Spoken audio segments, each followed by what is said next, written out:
J'étais au travail quand j'ai reçu l'appel, maman. Mon beau-père m'a frappé parce que le repas était trop salé. Mon mari a tout vu et n'a rien dit. Mon sang se glaça. 20 minutes plus tard, je frappais à sa porte. Quand son beau-père a ouvert la porte et a vu ce que j'apportais avec moi. Maman, mon beau-père m'a frappé. Ces mots que ma fille Clara m'a dit au téléphone m'ont transpercé le cœur comme une lame. J'étais au travail, en train de vérifier des documents de l'entreprise, quand j'ai vu son nom sur l'écran. Il était midi. Clara ne m'appelait jamais à cette heure-là. Ma fille, que s'est-il passé? Silence. Puis sa voix brisée. Maman, mon beau-père m'a frappé parce que le repas était trop salé. Mon mari a tout vu et n'a rien dit. Mon sang se glaça. Où es-tu? Chez eux, maman. Je suis enfermé dans la salle de bain. J'ai peur. J'ai raccroché. Mes mains tremblaient. Je m'appelle Ariadna Ugald. J'ai 55 ans. J'ai travaillé toute ma vie comme comptable dans une entreprise textile ici, à Mexico. J'ai élevé Clara seule après m'être séparé de son père quand elle avait 12 ans. Il était policier, un homme bon, mais la vie nous a menés sur des chemins différents. Clara a toujours été calme, obéissante, affectueuse. Quand elle a rencontré Edson il y a 3 ans, j'ai voulu croire qu'elle avait trouvé un homme bien. Il venait d'une famille traditionnelle du Nord. Son père était dur, sec, de ces hommes qui ne sourient jamais. Mais Edson semblait différent. Je me suis trompé. 20 minutes après cet appel, j'étais dans ma voiture, conduisant comme une folle vers leur maison, mais je n'étais pas seul. J'ai appelé Roberto, le père de Clara. Je lui ai tout raconté en 30 secondes. Ne dis rien de plus, Ariadna. J'arrive. Nous nous sommes retrouvés à 2 pâtés de maison de chez eux. Roberto portait son uniforme, moi, je portais autre chose. Quand nous sommes arrivés devant la porte, mon cœur battait si fort que j'ai cru qu'il allait sortir de ma poitrine. J'ai sonné, des pas lourds, la porte s'est ouverte. C'était lui, le beau-père de Clara, le père d'Edson, un homme grand, aux bras épais, avec un regard froid qui m'a transpercé. « Qu'est-ce que vous voulez » dit-il avec mépris. Je n'ai rien dit, j'ai seulement levé ce que je tenais à la main. Et quand il a vu ce que c'était, son visage a changé. Tout a changé. Avant de vous raconter ce qui s'est passé ce jour-là devant cette porte, il faut que vous compreniez comment nous en sommes arrivés là, car Clara n'a pas toujours été cette femme effrayée, enfermée dans une salle de bain, terrorisée par son propre beau-père. Il fut un temps où ma fille était libre. Je me souviens quand Clara avait 23 ans. Elle venait de terminer ses études pour devenir institutrice de maternelle. Tous les dimanches, elle venait manger à la maison. Je préparais du mol, du riz rouge, des haricots frais. Elle arrivait les mains pleines de dessins que ses élèves lui avaient faits. « Regarde, maman, ce petit m'a dessiné avec des ailes. Il dit que je suis un ange. » Elle riait. Elle avait un rire pur, sincère. Elle s'asseyait à la table de la cuisine, buvait un café à la cannelle et me racontait ses projets. Elle voulait ouvrir sa propre petite école un jour, elle voulait voyager, elle voulait être heureuse. Je la regardais là, avec le soleil de l'après-midi qui entrait par la fenêtre, illuminant son visage, et je pensais, j'ai réussi. Je l'ai élevée seule, mais j'ai réussi. Clara ne m'a jamais posé de problème, n'est jamais sortie faire la fête jusqu'à tard, ne m'a jamais menti, ne m'a jamais manqué de respect. C'était une fille noble, peut-être trop noble. Quand son père et moi nous sommes séparés, elle avait 12 ans. C'était difficile. Roberto travaillait beaucoup, n'était presque jamais à la maison. Je me sentais seul. Il se sentait incompris. Il n'y a pas eu de cris, pas de coups, pas d'autres femmes ni d'autres hommes, seulement le silence. Un jour, il est parti. Je suis resté avec Clara, mais Roberto n'a jamais cessé d'être son père. Il passait la prendre le samedi, l'emmenait au parc, au cinéma, manger des tacos al pastor à un stand qu'ils adoraient. Clara l'adorait et lui aussi. Avec les années, Roberto et moi avons appris à être amis. Nous n'étions plus un couple, mais nous étions des parents, et ce lien ne se brise jamais. Clara a grandi en voyant cela, une séparation digne, sans haine, sans vengeance. C'est peut-être pour ça que, lorsqu'elle a rencontré Edson, elle a cru que tous les hommes étaient comme son père, bons au fond, capables de changer. Elle s'est trompée. Edson est apparu dans sa vie il y a 3 ans. Clara travaillait dans une école maternelle du quartier de la Colonia del Val. Il était comptable dans une entreprise de construction. Ils se sont rencontrés à l'anniversaire d'une amie commune. La première fois que Clara m'a parlé de lui, j'ai remarqué quelque chose dans sa voix, quelque chose de différent. Maman, j'ai rencontré quelqu'un. Ah oui. Et comment est-il? Il est sérieux, travailleur. Il dit qu'il veut fonder une famille. Ça m'a plu. De nos jours, trouver un homme qui parle de famille est rare. Quand je l'ai rencontré, Edson m'a paru poli. Il est arrivé chez moi avec des fleurs, m'a serré la main, m'a appelé Madame Ariadna avec respect. Il était grand, mince, le teint mat, avec des yeux marrons et un sourire timide. Nous avons parlé pendant des heures. Il m'a raconté qu'il venait de Monterrey, que sa famille était traditionnelle, que son père avait été militaire et avait maintenant un commerce de pièces détachées. Il m'a dit qu'il admirait les femmes travailleuses comme moi. Que élever une fille seule était quelque chose qu'il respectait profondément. J'ai voulu le croire, mais quelque chose m'a dérangé ce jour-là, quelque chose de petit, presque invisible. Quand Clara est allée à la cuisine chercher plus de café, Edson m'a regardé et a dit « Madame Ariadna, je viens d'une famille où l'homme pourvoit aux besoins et la femme s'occupe du foyer, mais je comprends que Clara travaille. » C'est bien pour l'instant, pour l'instant. Ces deux derniers mots sont restés gravés dans ma mémoire, mais Clara était amoureuse et je voulais la voir heureuse. Ils se sont mariés 1 an plus tard. C'était un mariage simple, dans un jardin au sud de la ville. Clara portait une robe blanche en dentelle, simple mais magnifique. Roberto l'a accompagnée à l'hôtel. J'ai pleuré. Edson a promis de l'aimer, de prendre soin d'elle, de la respecter. Je l'ai cru. Les premiers mois furent bons. Clara venait souvent à la maison. Elle me racontait qu'Edson était attentionné, qu'ils cuisinaient ensemble, qu'ils se promenaient le dimanche. Elle semblait heureuse, mais peu à peu, les visites se sont raréfiées. Maman, c'est qu'Edson veut qu'on passe plus de temps avec sa famille. Ah, bien sûr, ma chérie, c'est normal. Puis elle a cessé de venir le dimanche. Maman, c'est que mon beau-père nous invite à manger tous les dimanches. Il dit que c'est une tradition familiale. Je comprends, ma chérie, mais tu me manques, hein? Elle riait, mais ce n'était plus le même rire. Et puis un jour, j'ai remarqué quelque chose sur son visage, une ombre, une fatigue qui ne venait pas du travail. Clara, ça va? Oui, maman, je suis juste fatiguée. Mais ses yeux disaient autre chose. J'ai voulu en savoir plus, j'ai voulu insister, mais je ne l'ai pas fait. Et ce fut ma première erreur, car lorsqu'une mère sent que quelque chose ne va pas avec sa fille, elle doit agir, elle doit poser des questions, elle doit briser le silence. Je ne l'ai pas fait. Et cette omission, ce silence de ma part a failli tout coûter à Clara. Maintenant, debout devant cette porte, avec Roberto à mes côtés et cet objet dans ma main, j'ai compris quelque chose. Parfois, l'amour d'une mère ne suffit pas à être là.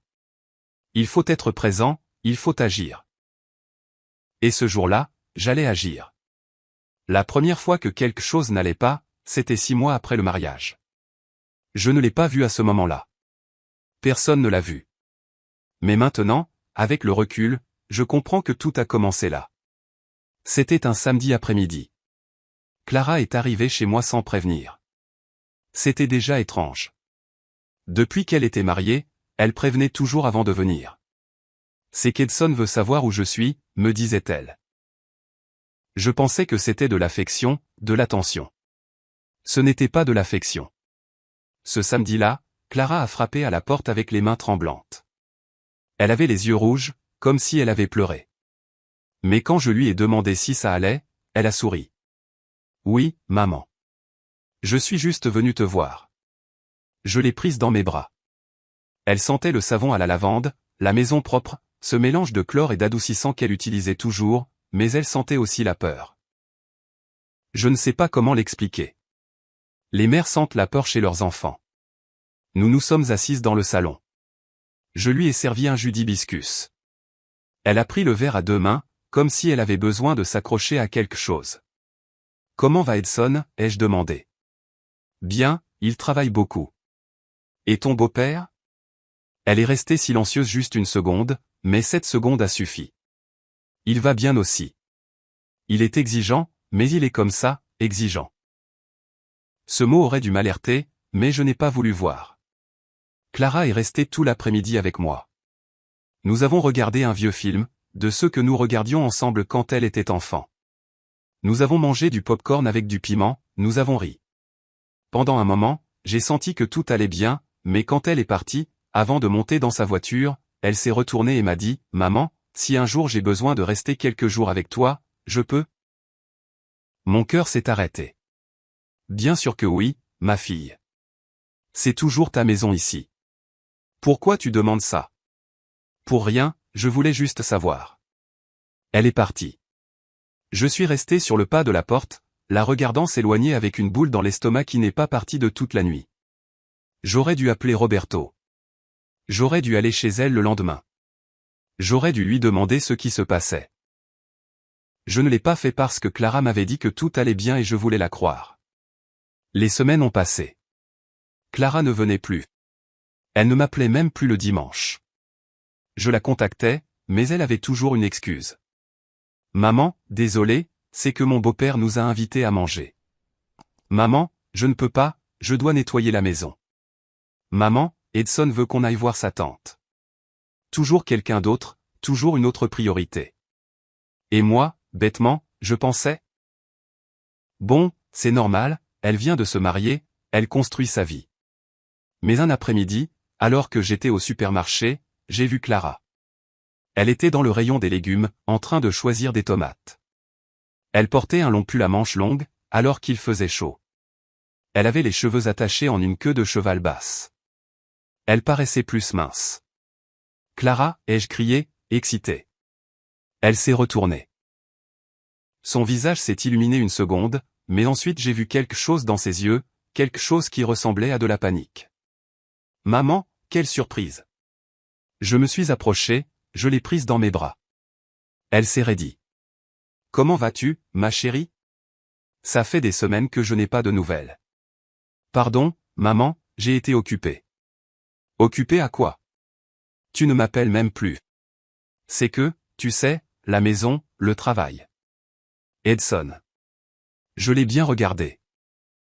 Elle avait des cernes profonds, la peau de son visage était pâle. Et quand elle s'est déplacée pour prendre des oignons, son pull a un peu remonté. J'ai vu un bleu sur son poignet. « Clara, qu'est-ce que c'est que ça ?» Elle a rapidement baissé sa manche. « Rien, maman. » Je me suis cogné contre la portière de la voiture. « Contre la portière de la voiture ? » Oui, tu sais comme je suis distraite. Elle a souri.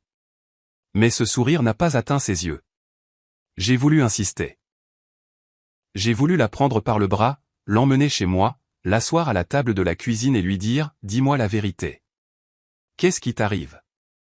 Mais à ce moment-là, son téléphone a sonné. Elle l'a sorti de sa poche. J'ai vu le nom sur l'écran, Edson. Son visage a changé. D'un coup, toute la lumière s'est éteinte. « Pardon, maman, je dois répondre. » Elle s'est éloignée de quelques pas. Je suis resté là, faisant semblant d'examiner les avocats, mais en écoutant. « Oui, j'arrive. »« Non, je n'ai pas tardé. J'achète ce que tu m'as demandé. »« Oui, ton père est déjà arrivé. »« Je sais. »« J'arrive, Edson. »« J'arrive. » Elle a raccroché. Elle est revenue vers moi. Elle ne souriait plus. « Maman, je dois y aller. Edson m'attend. »« Si vite ? On n'a même pas discuté. »« Je sais. »« Pardon.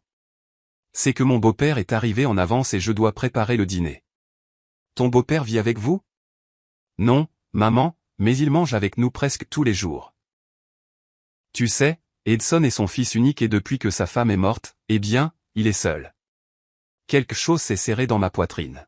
« Et ça te va ? » ?»« Bien sûr, maman. C'est normal, c'est son père. » Ce n'était pas normal, mais je n'ai rien dit. Clara m'a fait un bisou rapide sur la joue, a pris son chariot et est partie presque en courant. Je suis resté là, au milieu du supermarché, les mains vidées, le cœur serré. Cette nuit-là, je n'ai pas pu dormir. J'ai appelé Roberto. « Roberto, il faut qu'on parle de Clara. »« Qu'est-ce qui s'est passé ? » ?»« Je ne sais pas, mais quelque chose ne va pas. »« Elle t'a dit quelque chose ? Non, mais je l'ai vue aujourd'hui. Elle a un bleu au poignet et elle est très mince et nerveuse. Et tu crois qu'Edson la frappe? Je ne sais pas. Elle dit que non. Mais Ariadna, si tu suspectes quelque chose, il faut qu'on fasse quelque chose. Je sais, mais je ne peux pas l'accuser sans preuve. Et si je me trompe? Et si Clara se fâche contre moi? Roberto a soupiré. D'accord, mais je vais lui parler, seul à seul. Merci, Roberto. J'ai raccroché, mais Roberto n'a pas pu lui parler parce qu'à chaque fois qu'il essayait de la voir, Clara avait une excuse.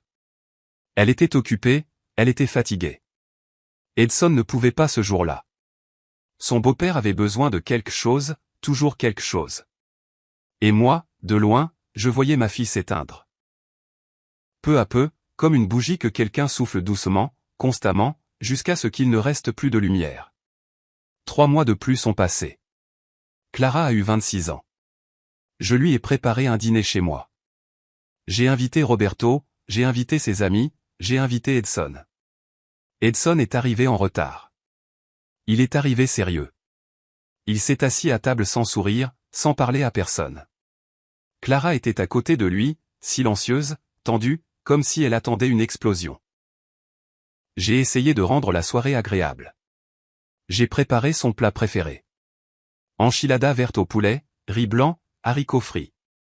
J'ai mis de la musique, j'ai sorti le gâteau, mais la tension était si épaisse qu'on aurait pu la couper au couteau. Quand nous avons chanté « Joyeux anniversaire », Clara a essayé de sourire, mais ses yeux étaient pleins de larmes. Après le dîner, Edson s'est levé. On y va. Mon père nous attend. Ton père, ai-je demandé. Mais c'est l'anniversaire de Clara. Je sais, mais il veut la voir aussi. C'est sa belle-fille. Clara s'est levée sans rien dire. Elle m'a fait un câlin rapide. Merci, maman. C'était magnifique, ma chérie. Pourquoi tu ne restes pas un peu plus longtemps? Tes amis viennent d'arriver. Je ne peux pas, maman. Edson a raison. Son père nous attend. Ils sont partis. Je suis resté là, à regarder la porte se fermer, avec le gâteau à moitié entamé et les bougies encore allumées. Roberto s'est approché de moi. Ariadna. Cet homme ne va pas bien. Je sais. Et Clara non plus. Je sais. Il faut qu'on fasse quelque chose. Mais quoi, Roberto? Qu'est-ce qu'on fait si elle ne nous laisse pas l'aider? Il n'avait pas de réponse, personne n'en avait. Et pendant ce temps, ma fille se perdait. Et moi, sa mère, je ne savais pas comment la sauver. Jusqu'à ce jour. Ce jour où elle m'a appelé, la voix brisée, en me disant « Maman, mon beau-père m'a frappé », et j'ai compris qu'il n'y avait plus de temps pour les doutes. Le moment d'agir était venu. Après cet anniversaire, quelque chose a changé en moi. Je ne pouvais plus continuer à prétendre que tout allait bien.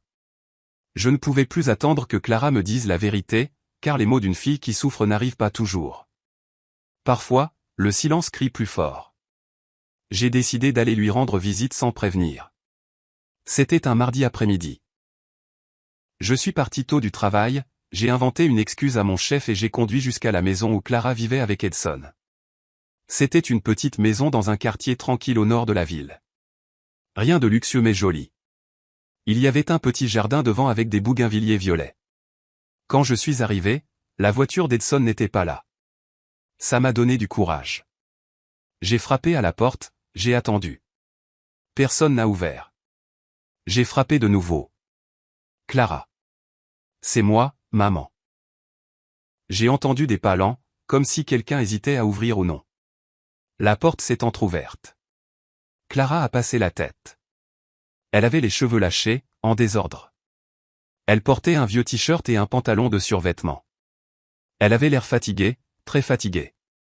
Maman, qu'est-ce que tu fais ici? Je suis venu te voir. Je peux entrer? Elle a regardé derrière elle, à l'intérieur de la maison, comme si elle cherchait quelque chose ou quelqu'un. Edson n'est pas là. Ai-je dit, j'ai vu que sa voiture n'y était pas. Elle a pris une grande inspiration. Elle a ouvert la porte un peu plus. Entre. Je suis entré. La maison sentait le chlore, le propre. Trop propre. Comme si quelqu'un avait passé des heures à frotter.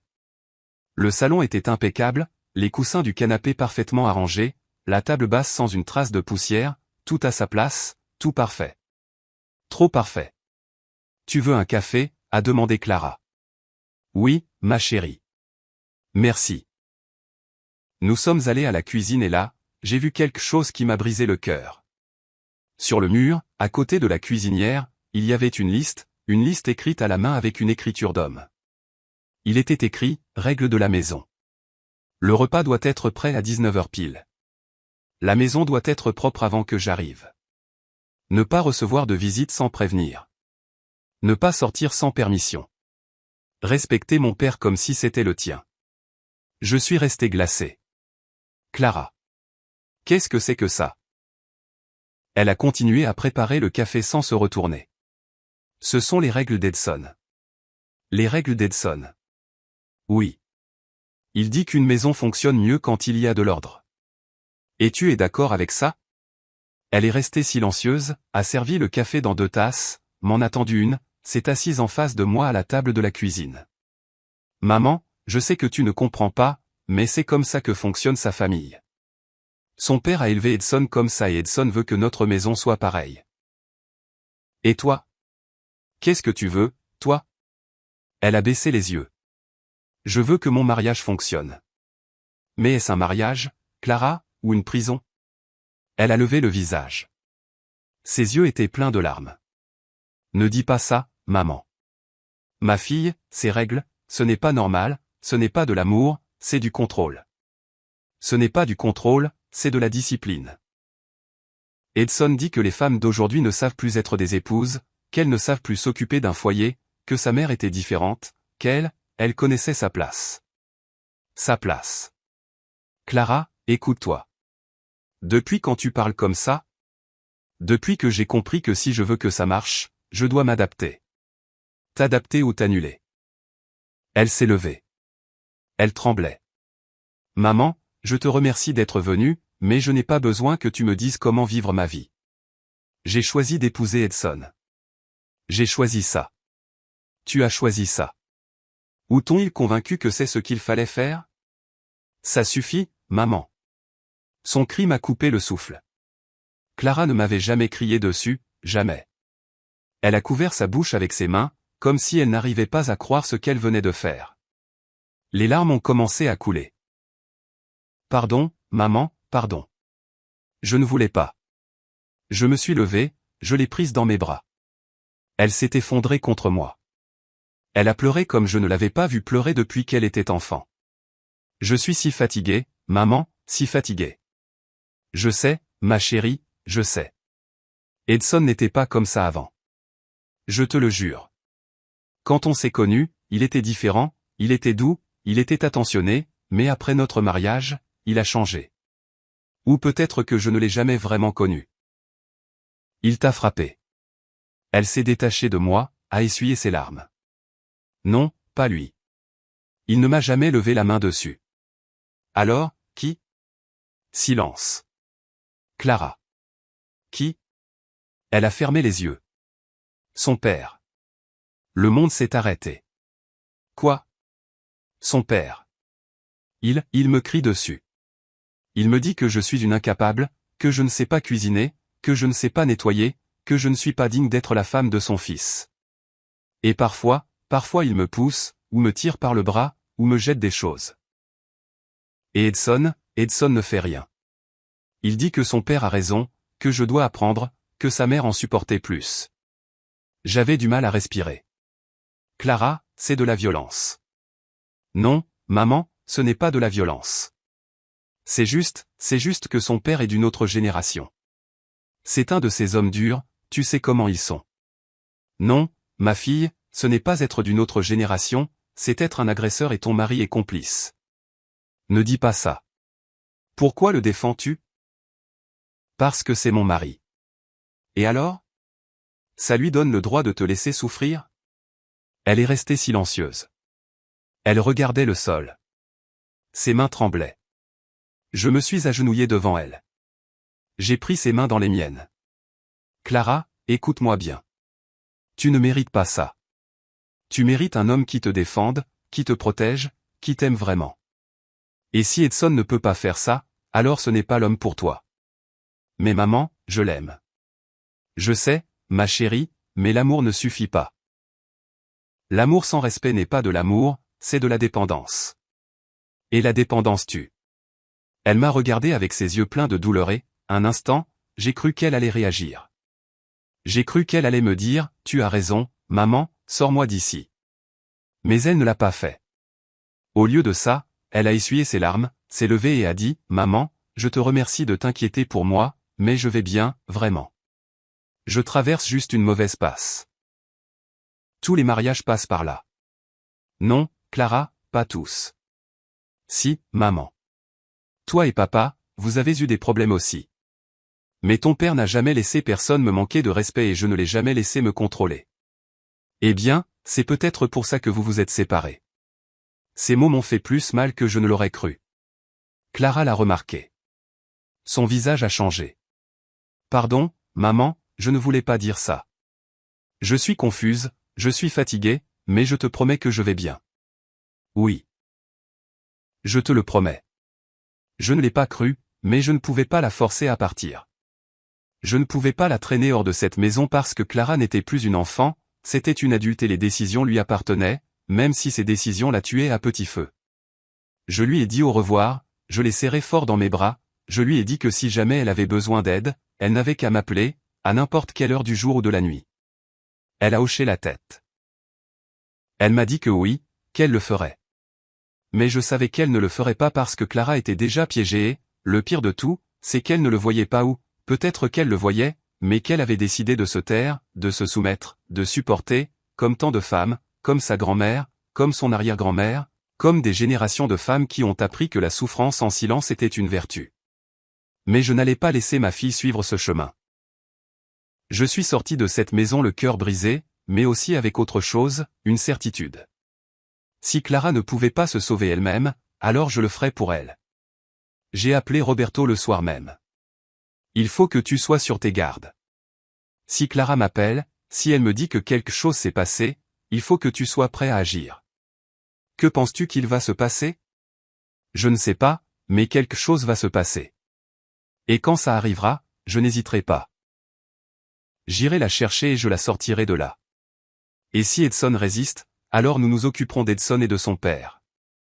Il y a eu un silence. Si son père s'en mêle, Roberto, tu devras faire ton travail. Compris? J'ai raccroché et j'ai attendu. J'ai attendu des semaines, des mois, l'estomac noué, la peur me rongeant de l'intérieur, me demandant si j'exagérais, si j'étais une mère surprotectrice, si Clara était vraiment en danger ou si j'imaginais juste des choses. Jusqu'à ce qu'un jour, alors que j'étais au travail, mon téléphone a sonné et j'ai entendu la voix de ma fille, brisée, terrifiée, me disant « Maman, mon beau-père m'a frappé, et tout a explosé. » Parfois, nous faisons trop confiance à ceux qui ne le méritent pas. As-tu aussi été déçu par quelqu'un que tu aimais? Raconte-moi ton histoire dans les commentaires. Je veux te lire. Les mois qui ont suivi cette visite ont été les plus difficiles de ma vie. Je continuais à travailler, à vivre ma routine. Mais une partie de moi était toujours en alerte, toujours dans l'attente, comme un animal qui presse l'orage avant que ne tombe la première goutte. Clara m'appelait de temps en temps, toujours des conversations brèves, toujours avec cette voix contrôlée, mesurée, comme si quelqu'un écoutait de l'autre côté. Allô, maman. Comment vas-tu? Bien, ma chérie. Et toi? Bien aussi. J'appelais juste pour te saluer. Tu es sûre? Tout va bien? Oui, maman, tout va bien. Je dois te laisser. Je t'aime. Et elle raccrochait. Je restais avec le téléphone à la main, sentant que quelque chose n'allait pas, mais sans pouvoir rien faire. Roberto me disait d'être patiente, que Clara devait s'en rendre compte par elle-même, que si nous la pressions, elle s'éloignerait encore plus. Peut-être avait-il raison, mais la patience fait mal. Elle fait mal comme un couteau lent qui vous transperce la poitrine chaque jour. Un après-midi, alors que j'étais au marché en train d'acheter des légumes pour la semaine, j'ai vu quelqu'un que je connaissais. C'était Lupita, une voisine du quartier où vivait Clara. Je la connaissais parce qu'une fois, en allant voir ma fille, elle arrosait son jardin et nous nous étions salués. Madame Ariadna, n'est-ce pas, m'a-t-elle dit. Oui, Lupita. Oui. Quel plaisir de vous voir. Comment va Clara? La question m'a prise par surprise. Bien. Pourquoi? Lupita a baissé la voix, a regardé autour d'elle comme si elle ne voulait pas que quelqu'un d'autre entende. C'est que je ne veux pas me mêler de ce qui ne me regarde pas, mais j'ai remarqué des choses. Mon cœur s'est mis à battre plus vite. Quel genre de choses? Eh bien, parfois j'entends des cris de la maison de Clara, des cris d'hommes, très forts. Et une fois j'ai vu le beau-père de Clara sortir de la maison en claquant la porte. Il avait l'air furieux et après, j'ai vu Clara à la fenêtre. Elle pleurait. J'ai fermé les yeux, j'ai pris une grande inspiration. C'était quand? Il y a environ 1 mois. J'ai voulu aller frapper à la porte, mais mon mari m'a dit de ne pas m'en mêler, que c'était des affaires de famille. Et vous avez vu Clara récemment? Oui, mais elle ne sort presque plus. Avant, je la voyais se promener ou aller travailler. Maintenant, je la vois à peine. Et quand je la vois, elle est toujours pressée, comme si elle ne voulait parler à personne. Et Edson? Il part tôt et rentre tard, mais son père, ce monsieur, il y va presque tous les jours, parfois il reste jusqu'au soir et Clara est seule avec lui. Oui. Enfin, jusqu'à ce qu'Edson arrive. Mes mains tremblaient. Lupita, si vous entendez encore des cris, vous pouvez m'appeler? Je lui ai donné mon numéro de téléphone. S'il vous plaît, c'est ma fille. Elle a hoché la tête. Bien sûr, madame. J'ai une fille aussi. Je comprends. Nous nous sommes dit au revoir. Je suis sorti du marché sans rien acheter. Je suis monté dans la voiture et j'ai pleuré. J'ai pleuré de rage, d'impuissance, de peur, parce que maintenant, ce n'était plus seulement des soupçons. Maintenant, il y avait des témoins, il y avait des cris, il y avait des larmes. Et moi, sa mère, je ne pouvais rien faire. Ou peut-être que si. Peut-être que je pouvais faire quelque chose que j'avais évité. J'ai appelé Roberto. Je veux que tu fasses des recherches sur le beau-père de Clara, le père d'Edson. Je veux savoir qui il est, ce qu'il a fait, s'il a des antécédents. Tu crois qu'il a des antécédents? Je ne sais pas, mais un homme qui traite une femme comme ça, qui lui crie dessus, qui la pousse, cet homme n'a pas appris ça de nulle part. Quelqu'un lui a appris ou il a toujours été comme ça. D'accord, laisse-moi voir ce que je peux trouver. Comment s'appelle-t-il? Rodolfo. Rodolfo Martinez. Il était militaire, maintenant il a un commerce de pièces détachées dans le Nord. Parfait, je t'appelle dans quelques jours. Roberto était policier, il avait des contacts, il savait comment chercher des informations. 3 jours plus tard, il m'a appelé. Ariadna, j'ai trouvé quelque chose. Quoi? Rodolfo Martinez a un casier. Il y a 15 ans, sa femme, la mère d'Edson, a porté plainte pour violence domestique. Mon sang s'est glacé. Quoi? Oui, mais elle l'a retiré quelques jours plus tard. Selon le rapport, elle a dit que c'était un malentendu, qu'il traversait des problèmes conjugaux, que tout était résolu. Et après? Après, rien, plus de plaintes. Mais selon certains voisins de l'époque, les cris s'entendaient souvent et elle, l'épouse, a cessé de sortir de la maison. Elle est devenue très silencieuse, très soumise. Et comment est-elle morte? Officiellement d'un cancer il y a 8 ans. Mais certains disent que le cancer n'est pas la seule chose qui l'a tuée, qu'elle était très mince, très faible, comme si elle avait arrêté de manger, comme si elle avait abandonné. J'ai senti que l'air me manquait. Roberto, cet homme a tué sa femme, pas avec un coup, mais il l'a tuée. Il l'a éteinte petit à petit. Je sais. Et maintenant, il fait la même chose avec Clara. Et Edson. Edson a grandi en voyant ça, en voyant son père crier, en voyant sa mère se soumettre. Il a appris que c'est comme ça qu'un mariage fonctionne, que l'homme commande et la femme obéit. Et maintenant, il répète le schéma. Je dois sortir Clara de là. Mais elle ne veut pas partir. Alors je vais faire en sorte qu'elle le veuille. Comment? Je ne sais pas, mais je vais faire quelque chose. J'ai raccroché. Cette nuit-là, je n'ai pas pu dormir. Je suis resté éveillé à regarder le plafond, pensant à Clara, pensant à cette maison, pensant à cet homme, Rodolfo, entrant tous les jours, criant, poussant, détruisant peu à peu l'âme de ma fille et pensant à Edson, à l'homme que j'avais cru bon, à l'homme qui avait promis d'aimer Clara et qui maintenant, lâchement, laissait son père la traiter comme une ordure. J'ai décidé de faire quelque chose de risqué. Le lendemain, je suis parti tôt du travail. J'ai conduit jusqu'à la maison de Clara. Je savais qu'Edson ne serait pas là. Je savais qu'il n'y aurait que Clara et Rodolfo. Et c'était exactement ce que je voulais. Je suis arrivé à 15 heures, j'ai sonné, personne n'a ouvert. J'ai sonné de nouveau, j'ai attendu. Finalement, la porte s'est ouverte. C'était Rodolfo, grand, les épaules larges, le visage dur, le regard froid. « Qu'est-ce que vous voulez » m'a-t-il dit. Avec ce ton qu'utilisent les hommes qui croient que les femmes ne méritent pas de respect. « Je viens voir ma fille. » « Elle n'est pas là. »« Si, elle est là. Sa voiture est là. » J'ai montré la voiture de Clara garée devant la maison. Rodolfo a serré la mâchoire. J'ai dit qu'elle n'est pas là. Et moi, je dis que je veux la voir.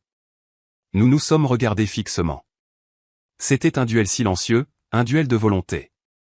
Je n'allais pas reculer. Après quelques secondes, il s'est écarté. Entrez, mais ne tardez pas. J'ai des choses à faire. Je suis entré. La maison était dans la pénombre, les rideaux tirés, l'air lourd. Clara, ai-je crié. Pas de réponse. Clara est dans la cuisine, dit Rodolfo en croisant les bras. Je suis allé à la cuisine et là, il y avait ma fille, dos à moi, devant la cuisinière, en train de cuisiner. Clara. Elle s'est retournée et ce que j'ai vu m'a anéanti. Elle avait le visage enflé, les yeux rouges et sur la joue gauche, une marque rouge récente. Maman, a-t-elle murmuré. Rodolfo est apparu derrière moi. Votre fille est très maladroite. Elle s'est cognée contre le placard. Je l'ai regardée avec haine. Elle s'est cognée contre le placard où vous l'avez frappée? Son visage n'a pas changé.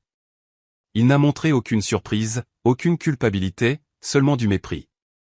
Madame, je vous recommande de partir. Vous n'avez rien à faire ici. J'ai tout à faire ici. C'est ma fille. Et c'est la femme de mon fils. Et tant qu'elle vivra dans cette maison, j'ai le droit de la corriger quand elle se trompe. La corriger, c'est comme ça que vous appelez ça? Frapper une femme, c'est la corriger? Si elle ne sait pas cuisiner, elle doit apprendre. Ma femme a appris et Clara apprendra aussi. Clara s'est mise à pleurer. Monsieur Rodolfo, s'il vous plaît, arrêtez. Tais-toi, lui a-t-il crié. Et j'ai explosé. Je me suis approché de lui. Petite, oui, mais furieuse. Ne lui criez plus jamais dessus. Ne levez plus jamais la main sur elle, parce que si vous le faites, je vous le ferai regretter. Il a ri. Un rire froid, moqueur. Vous? Que allez-vous faire, vous? Une femme seule, une divorcée. Je suis divorcé, mais je ne suis pas seul. Et si vous touchez encore à un cheveu de ma fille, vous saurez ce qu'est l'enfer. Vous me menacez? Non, je vous préviens. Nous nous sommes regardés. Cette fois, c'est lui qui a détourné le regard le premier. Partez avant que j'appelle la police. Appelez-la. Le père de Clara est policier. Je serais ravi qu'il vienne. Ça l'a déstabilisé. Juste une seconde, mais c'était suffisant. Clara, on s'en va, ai-je dit. Vous ne pouvez pas l'emmener, a dit Rodolfo. Elle est majeure, elle peut partir quand elle veut, n'est-ce pas, Clara? Clara m'a regardé. Il y avait tant de peur dans ses yeux, tant de douleur, tant de confusion. Maman, je ne peux pas, Edson va se fâcher. Qu'il se fâche. Tu ne peux pas rester ici. Mais c'est mon mari. Et tu es ma fille. Et je ne laisserai personne te faire du mal. Ni son père, ni lui, ni personne. Clara a pleuré plus fort. Maman, je ne sais pas quoi faire. Moi, si. Fais-moi confiance. Rodolfo a fait un pas vers nous. Si vous l'emmenez, Edson ira la chercher et ça ne se passera pas bien. Qu'il vienne. Je l'attendrai. J'ai pris la main de Clara. Elle a tremblé, mais ne l'a pas lâchée. Allons-y, ma chérie. Nous sommes sortis de cette maison. Rodolfo ne nous a pas arrêtés, mais son regard était de la haine pure. J'ai fait monter Clara dans ma voiture. Elle pleurait sans arrêt. Maman, qu'est-ce que je vais faire? Edson va me tuer. Non, Clara, personne ne va te tuer. Je te le promets. J'ai conduit jusqu'à chez moi. Clara n'a pas arrêté de pleurer de tout le trajet. Quand nous sommes arrivés, je l'ai assise dans le salon, je lui ai préparé une tisane à la camomille, je l'ai prise dans mes bras. Tout va bien se passer, ma chérie, je te le promets. Mais au fond de moi, je savais que ça ne faisait que commencer, car les hommes comme Rodolfo ne laissent pas partir leurs victimes si facilement et les hommes comme Edson, élevés dans la violence, non plus. Ce soir-là, j'ai appelé Roberto. Il faut que tu viennes. Clara est avec moi et je crois qu'Edson va venir. J'arrive. Et nous avons attendu. Pendant que je raconte tout ça, je pense à l'endroit où tu m'écoutes. Écris le nom de ta ville dans les commentaires. Clara a passé toute la nuit chez moi. Elle n'a pas beaucoup parlé, elle ne faisait que pleurer. Elle se serrait dans ses bras. Elle tremblait à chaque bruit dans la rue. Je me suis assise à côté d'elle, sur le canapé du salon, et je n'ai pas bougé. Je l'ai prise dans mes bras. Je lui ai caressé les cheveux comme quand elle était enfant et faisait des cauchemars. C'est passé, ma chérie. C'est passé. Mais ce n'était pas passé, ça ne faisait que commencer. Roberto est arrivé à 21h. Il portait encore son uniforme. Quand il a vu Clara, son visage a changé. Ses yeux se sont remplis de larmes. Qu'est-ce qu'ils t'ont fait, ma petite? Clara s'est levée et a couru dans ses bras. Elle a pleuré sur sa poitrine comme je ne l'avais pas vue pleurer depuis des années. Papa, pardon. Pardon de ne pas te l'avoir dit avant. Tu n'as pas à demander pardon, Clara. Rien de tout ça n'est de ta faute. Roberto m'a regardé par-dessus la tête de Clara. Ses yeux disaient la même chose que les miens. Ça ne pouvait plus continuer. Nous nous sommes assis tous les trois dans le salon. J'ai préparé du café. Clara l'a bu lentement, les mains tremblantes. Clara, a dit Roberto d'une voix douce. Il faut que tu me racontes tout depuis le début. Sans peur, sans honte, tout. Clara a baissé les yeux. Je ne sais pas par où commencer. Commence par le début. Quand est-ce que tout ça a commencé? Elle a pris une profonde inspiration. Je crois que ça a commencé avant même qu'on se marie, mais je ne m'en suis pas rendu compte. Qu'est-ce que tu veux dire? Quand Edson et moi étions fiancés, il était très attentionné, mais aussi très jaloux. Si je sortais avec mes amis, il m'appelait toutes les demi-heures. Si je ne répondais pas vite, il se fâchait. Il disait que je ne l'aimais pas, que si je l'aimais vraiment, je serais toujours disponible pour lui. Roberto et moi nous sommes regardés. Je pensais que c'était parce qu'il m'aimait beaucoup, a continué Clara, que la jalousie était une preuve d'amour, mais maintenant je comprends que non, que c'était une preuve de contrôle. Et son père, ai-je demandé. Quand as-tu rencontré son père? Je l'ai rencontré un mois après avoir commencé à sortir avec Edson. Nous sommes allés à Monterrey. Rodolfo, le père d'Edson, m'a reçu chez lui, mais il n'a pas été aimable. Il m'a regardé de haut en bas, comme s'il m'évaluait, puis il a dit à Edson devant moi, elle est jolie, mais j'espère qu'elle sait cuisiner, parce qu'une femme qui ne sait pas cuisiner ne sert à rien comme épouse. Et qu'a dit Edson? Il a ri. Il a dit, ne t'inquiète pas, papa. Si elle ne sait pas, tu lui apprendras. Clara a soupiré. Je me suis senti mal à l'aise, mais j'ai pensé que c'était juste sa façon d'être, qu'il était d'une autre génération, qu'avec le temps il m'accepterait. Et il t'a accepté, a demandé Roberto. Non, il ne m'a jamais accepté. Dès le jour du mariage, il a commencé à me critiquer. Il disait que ma robe était trop simple, que la nourriture de la fête n'était pas bonne, que j'avais invité beaucoup de gens de mon côté et peu du sien. Tout ce que je faisais était mal. Et Edson te défendait? Clara a secoué la tête. Non, il disait juste, mon père a raison, tu dois t'améliorer. J'ai senti la rage monter en moi. Après le mariage, a continué Clara, Rodolfo a commencé à venir chez nous tous les jours. Au début, il venait juste pour dîner. Edson disait que son père était seul, que depuis la mort de sa mère, il n'avait personne, que c'était notre devoir de prendre soin de lui. prendre soin de lui, ai-je dit, ou le laisser vous contrôler? Je ne le voyais pas comme ça, maman. Je pensais que j'étais une bonne belle-fille, une bonne épouse, mais rien de ce que je faisais n'était suffisant. Si je cuisinais du poulet, il disait qu'il voulait de la viande. Si je cuisinais de la viande, il disait qu'elle était dure. Si la maison était propre, il trouvait de la poussière quelque part. Si je souriais, il disait que j'étais une idiote. Si j'étais sérieuse, il disait que j'étais une aigrie. Les larmes ont recommencé à couler. Et Edson lui donnait toujours raison, toujours. Il disait que son père voulait seulement m'aider, que si j'écoutais ses conseils, je serais une meilleure épouse. Et quand les coups ont-ils commencé, a demandé Roberto, la voix tendue. Clara a fermé les yeux. Il y a 6 mois. Je cuisinais. J'avais fait une soupe de légumes. Rodolfo est arrivé, a goûté la soupe et a dit qu'elle était horrible, qu'on aurait dit de l'eau sale. Je lui ai dit que j'étais désolé, que j'allais la refaire. Mais il s'est levé, a pris l'assiette et l'a jetée contre le mur. Les morceaux de verre se sont éparpillés sur le sol, et puis il m'a attrapé par le bras et m'a tiré vers lui. Mon cœur battait si fort que ça me faisait mal. Il m'a dit, tu es une incapable. Ma femme cuisinait 1000 fois mieux que toi. Je ne sais pas ce que mon fils a trouvé à une femme aussi médiocre. J'ai commencé à pleurer. Je lui ai dit que j'étais désolé, que j'allais m'améliorer, mais il m'a serré le bras si fort qu'il m'a laissé des bleus et puis il m'a poussé. Je suis tombé, je me suis cogné la hanche contre la table. Roberto s'est levé, il était furieux. Et où était Edson? Dans le salon, en train de regarder la télévision. Et il n'a rien fait?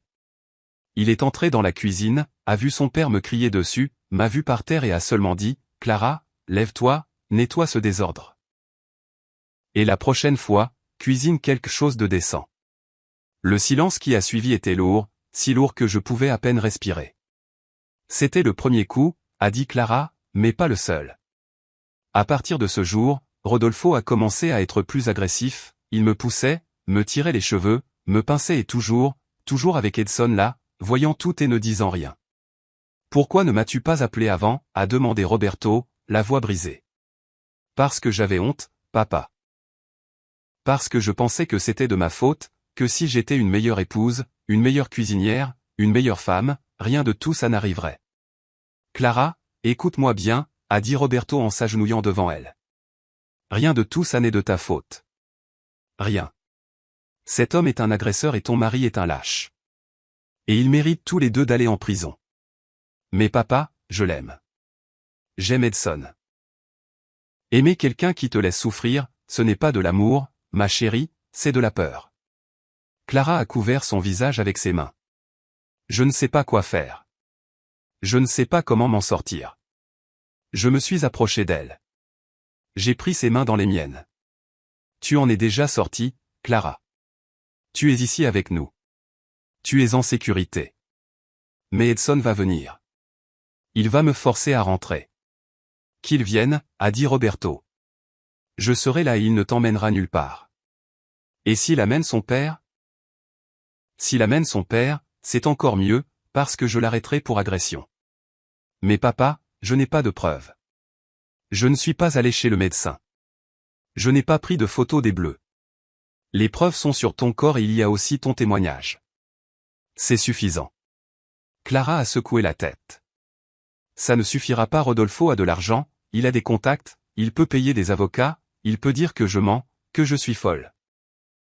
Alors, nous allons nous assurer qu'il ne puisse pas le faire, ai-je dit. Ils m'ont regardé tous les deux. Comment, a demandé Roberto. Demain, nous irons avec Clara au ministère public. Nous allons déposer une plainte formelle contre Rodolfo pour violence, contre Edson pour complicité.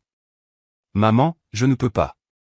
Si, tu peux, et tu vas le faire parce que si tu ne le fais pas maintenant, ça va continuer et un jour, cet homme ira trop loin et il te tuera. Clara est restée silencieuse. Elle savait que j'avais raison. D'accord, a-t-elle dit finalement. Je vais le faire. Roberto a hoché la tête.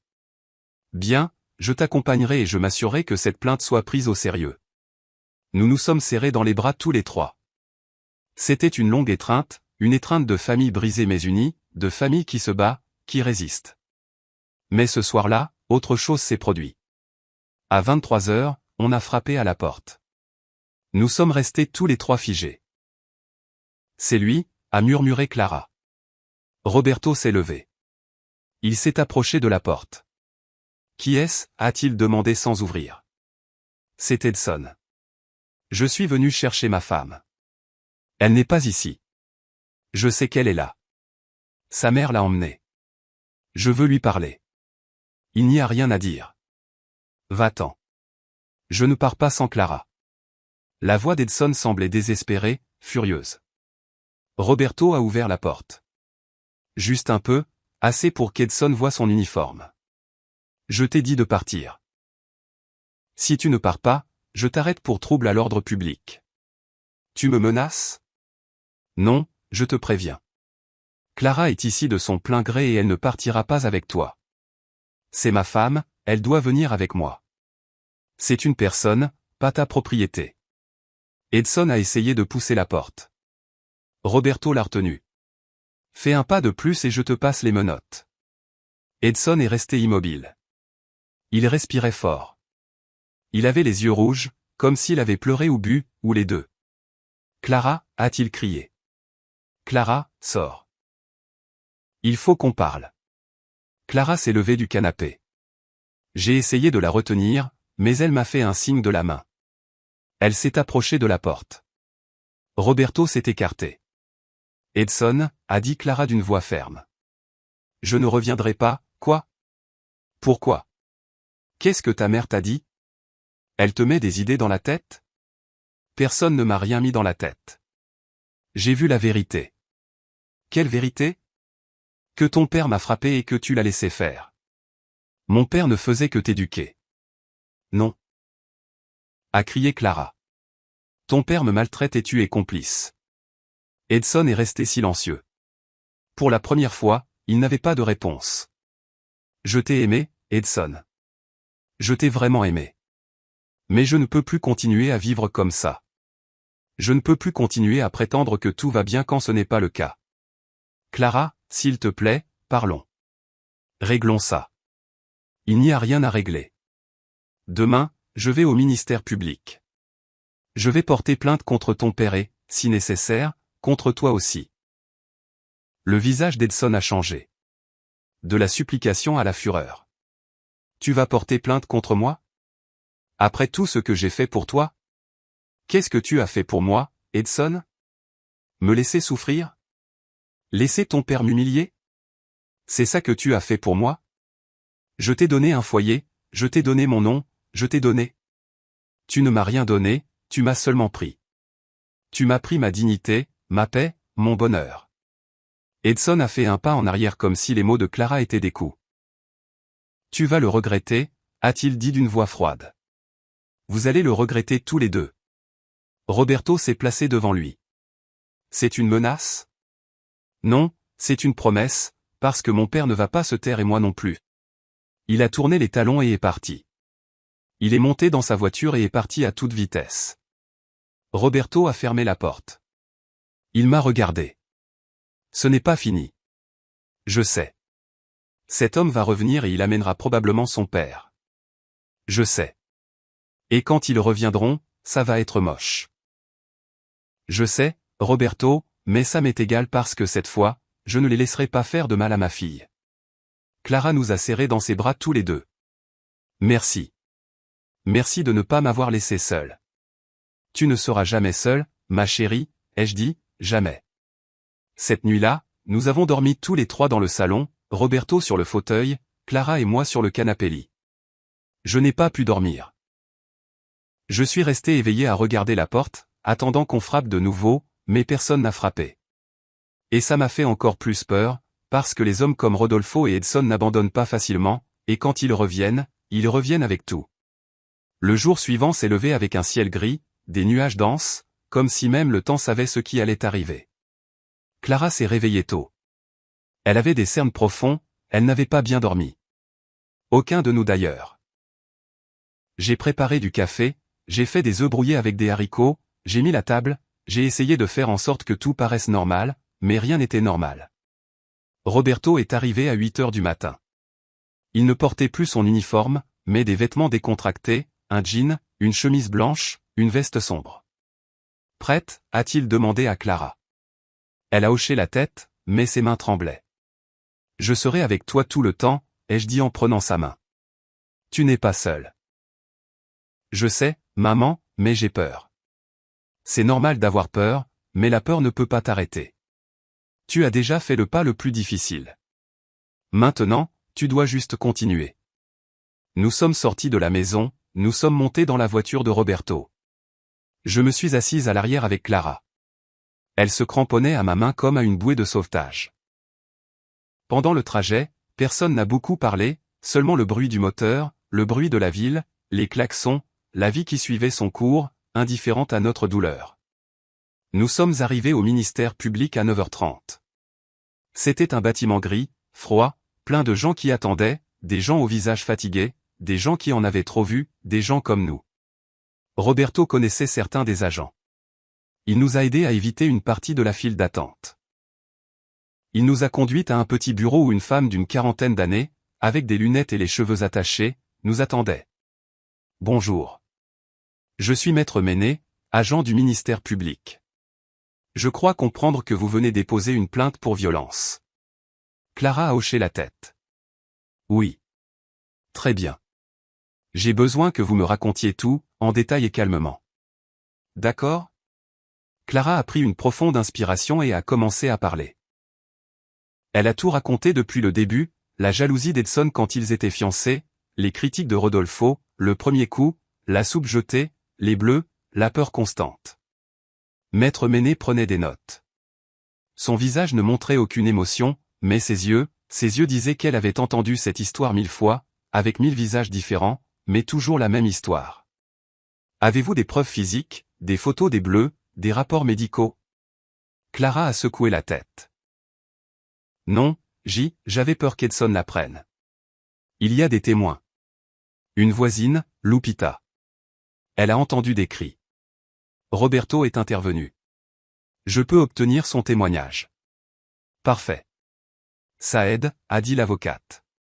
Et l'agresseur principal est le beau-père, Rodolfo Martinez. Oui. Et votre mari, Edson Martinez. Vous a-t-il aussi agressé physiquement? Clara a hésité. Pas directement, mais il l'a permis. Il a vu son père me frapper et n'a rien fait. C'est comme s'il me frappait aussi. L'avocate a hoché la tête. Ça s'appelle la complicité et c'est aussi un délit. Je vais les inclure tous les deux dans la plainte. Que va-t-il se passer maintenant, ai-je demandé. Nous allons émettre une convocation pour Rodolfo Martinez. Il devra venir témoigner. S'il y a suffisamment de preuves, il sera arrêté. Quant à Edson, il devra également témoigner et, en fonction de son témoignage, il pourrait être accusé de non-assistance à personne en danger. Et Clara est protégée? Nous allons émettre une ordonnance de restriction. Ni Rodolfo ni Edson ne peuvent s'approcher de Clara. S'ils le font, ils seront arrêtés immédiatement. Clara s'est mise à pleurer. Et s'ils ne respectent pas l'ordonnance? C'est pour ça que votre père est là, a dit l'avocate en regardant Roberto. Il peut vous protéger et nous aussi. Mais vous devez être forte, Clara. Ça ne fait que commencer. Clara a signé la plainte. Ses mains tremblaient tellement qu'elle pouvait à peine tenir le stylo. Mais elle l'a fait. Elle a signé. Nous sommes sortis du ministère public avec une copie de la plainte, avec l'ordonnance de restriction, avec un papier qui disait que Clara était protégée. Mais les papiers n'arrêtent pas les balles, n'arrêtent pas les coups, n'arrêtent pas les hommes pleins de rage, et je le savais. Nous sommes retournés chez moi. Clara est restée dans sa chambre, l'ancienne chambre où elle a grandi, où elle était enfant, où elle était heureuse. J'ai préparé le repas, j'ai essayé de m'occuper, mais mes mains tremblaient. Mon esprit n'arrêtait pas d'imaginer ce que Rodolfo et Edson feraient quand ils recevraient la notification. À 15h, mon téléphone a sonné. C'était un numéro inconnu. J'ai répondu, « Allô ?» Silence. « Allô ?» ai-je répété. Et puis une voix qui m'a glacé le sang. « Madame Ariadna, c'est Rodolfo. » J'ai fermé les yeux. J'ai pris une profonde inspiration. « Que voulez-vous ? » Je veux que vous me rendiez Clara. Clara n'est pas à moi pour que je vous la rende. Elle a décidé de partir et de porter plainte. Cette plainte n'ira nulle part. J'ai des avocats. J'ai des contacts. Je peux la faire disparaître. Faites-le. Mais Clara ne retournera pas avec vous ni avec votre fils. Vous ne comprenez pas, madame. Vous êtes en train de détruire une famille. Vous mettez des idées dans la tête de Clara. Vous faites souffrir mon fils. Votre fils souffre. Et Clara? Qu'en est-il de la souffrance que vous lui avez causée? Je ne faisais que l'éduquer, lui apprendre à être une bonne épouse, comme ma femme l'a été. Votre femme est morte triste et seule. Je ne veux pas ça pour ma fille. Il y a eu un long silence, tendu. Vous allez le regretter, a-t-il dit finalement. On me l'a déjà dit, mais ça m'est égal. J'ai raccroché. Mes mains tremblaient. J'ai appelé Roberto. Rodolfo m'a appelé. Il m'a menacé. Qu'a-t-il dit? Que j'allais le regretter, qu'il a des avocats, qu'il peut faire disparaître la plainte. Il ne peut pas, elle est déjà enregistrée, elle est dans le système. Il peut engager qui il veut, mais ça ne disparaîtra pas. Mais Roberto, cet homme est dangereux. Je sais.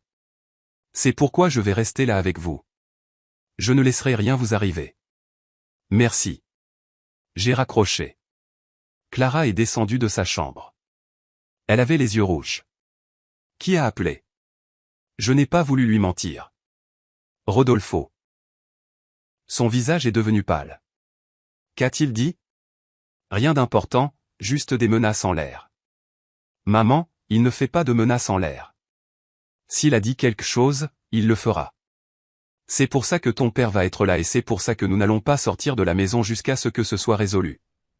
Clara a hoché la tête, mais je savais qu'elle avait peur. Très peur. Ce soir-là, Roberto est arrivé avec une valise, il s'est installé dans la chambre d'amis, a posé son pistolet de service sur la table de chevet, juste au cas où. Nous avons dîné en silence. Soupe de légumes, pain, rien d'élaboré, juste de quoi remplir l'estomac. À 22 heures, Clara est allée se coucher. Je suis resté dans le salon avec Roberto. Tu crois qu'Edson viendra, ai-je demandé. Je ne sais pas, mais s'il vient, il ne sera pas seul. Tu crois qu'il amènera Rodolfo? C'est possible. Et qu'est-ce qu'on fait? On appelle la police. Je peux les arrêter pour violation de l'ordonnance de restriction. Et s'ils arrivent avant la police? Roberto m'a regardé. Alors je les arrête. Roberto, je ne veux pas qu'il t'arrive quelque chose. Il ne m'arrivera rien, mais je ne laisserai rien arriver à Clara ou à toi non plus. Je me suis levé, je l'ai pris dans mes bras. Merci pour tout. Tu n'as pas à me remercier.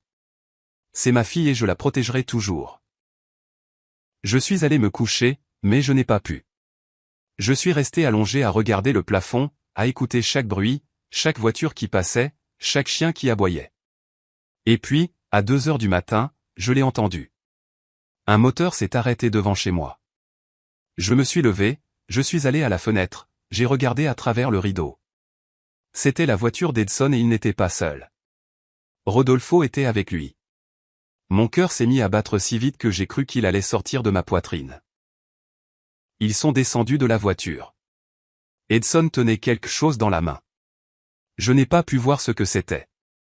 Rodolfo marchait d'un pas lourd, avec détermination. J'ai couru dans la chambre de Roberto. Roberto, ils sont là. Il s'est levé immédiatement, a pris son pistolet, et est allé à la fenêtre. Merde, a-t-il murmuré. Qu'est-ce qu'on fait? Reste avec Clara. Je sors. Non, Roberto, ne sors pas, appelons la police. Je les ai déjà appelés, mais ils vont mettre du temps et je ne peux pas les laisser s'approcher de la maison. Il est sorti. J'ai couru dans la chambre de Clara. Elle était réveillée, tremblante. Qu'est-ce qui se passe, maman? Ils sont là. Edson et Rodolfo. Non, non, non. Elle a commencé à pleurer. Qu'est-ce qu'ils veulent? Je ne sais pas, mais ton père est dehors. Il ne les laissera pas entrer. Nous nous sommes serrés dans les bras. Nous avons entendu des voix dehors, des cris. Clara, sors, il faut qu'on parle. C'était la voix d'Edson. Je ne sortirai pas, a crié Clara depuis la fenêtre. Va-t'en. Je ne pars pas sans toi. Elle ne sortira pas, a crié Roberto. Et si vous ne partez pas, je vous arrête. Vous n'avez aucune autorité ici, a crié Rodolfo. C'est une affaire de famille. Ça a cessé d'être une affaire de famille quand vous avez posé vos mains sur elle. Il y a eu une bousculade, des cris, puis un son que je n'oublierai jamais. Un coup de feu. Clara a crié. J'ai crié. Nous avons couru à la fenêtre. Roberto était par terre, en sang. Je me demande encore si j'ai bien fait. Et toi, qu'aurais-tu fait à ma place? Tout s'est passé au ralenti. J'ai vu Roberto par terre. J'ai vu le sang. J'ai vu Edson avec un pistolet à la main, tremblant, les yeux exorbités, comme s'il n'arrivait pas à croire ce qu'il venait de faire. J'ai vu Rodolfo, immobile, le visage dur, sans rien montrer, comme si c'était ce à quoi il s'attendait, comme si ça faisait partie du plan. Je n'ai pas crié, je n'ai pas pleuré, mon corps a bougé tout seul. Je suis sorti de la maison, j'ai couru vers Roberto. Clara a crié derrière moi, mais je ne me suis pas arrêté. Je me suis agenouillé à côté de lui. Il était conscient. Il respirait avec difficulté. Le sang sortait de son épaule gauche. Roberto, regarde-moi. Ça va, a-t-il murmuré. C'est juste l'épaule. J'ai enlevé ma robe de chambre, je l'ai pressée contre la blessure. Il a grimacé de douleur. Tiens bon, l'ambulance arrive. J'ai levé les yeux. Edson était toujours là, debout, le pistolet pendant à sa main, paralysé, en état de choc. Rodolfo a fait un pas vers nous. C'était de la légitime défense, a-t-il dit d'une voix froide. Il nous a menacés.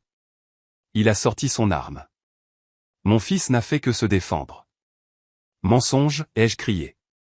C'est vous qui êtes venu ici. Vous avez violé l'ordonnance de restriction. C'est vous qui l'avez attaqué. Il n'y a pas de témoin, a dit Rodolfo. C'est notre parole contre la vôtre. Je suis témoin. A crié Clara depuis la porte de la maison. J'ai tout vu. Rodolfo l'a regardé avec mépris. Personne ne croira une femme hystérique qui a dénoncé sa propre famille. Ils penseront que tu mens. Comme toujours. Clara a commencé à marcher vers nous. Elle tremblait, elle pleurait, mais elle marchait. Je ne mens pas et je dirai la vérité, même si ça me coûte tout. Edson l'a regardé. Pour la première fois depuis qu'il était sorti de la voiture, il a parlé. Clara. Je ne voulais pas. Seulement. Il allait. Il allait quoi, Edson, a dit Clara, la voix brisée mais ferme. Me protéger. C'est ce qu'il allait faire. Me protéger de ton père. Me protéger de toi. Clara, s'il te plaît, comprends. Je ne savais pas que ça allait se passer comme ça. Tu savais. Tu as toujours su. Tu savais quand ton père m'a crié dessus pour la première fois. Tu savais quand il m'a poussé. Tu savais quand il m'a frappé. Et tu n'as rien fait. Tu n'as jamais rien fait. Edson a laissé tomber le pistolet par terre. Il a couvert son visage avec ses mains, a commencé à sangloter. Je voulais juste que tu sois comme ma mère. Elle ne se plaignait jamais. Elle obéissait toujours. Ta mère est morte triste, Edson. Elle est morte seule, elle est morte sans amour. C'est ça que tu voulais pour moi? Il n'a pas répondu, il a seulement pleuré. Rodolfo l'a regardé avec dégoût. Tu es un lâche, a-t-il dit à son fils, comme ta mère. Et à ce moment-là, quelque chose a changé sur le visage d'Edson. Quelque chose s'est brisé. Il a levé les yeux vers son père et pour la première fois de sa vie, il lui a répondu, non, le lâche, c'est toi. Toi qui as frappé ma mère pendant des années. Toi qui l'as fait se sentir comme si elle ne valait rien, toi qui l'as tuée à petit feu. Et moi, je t'ai laissé faire la même chose avec Clara parce que j'ai appris de toi, parce que je pensais que c'était comme ça qu'on traitait une épouse. Rodolfo l'a giflé. Tais-toi.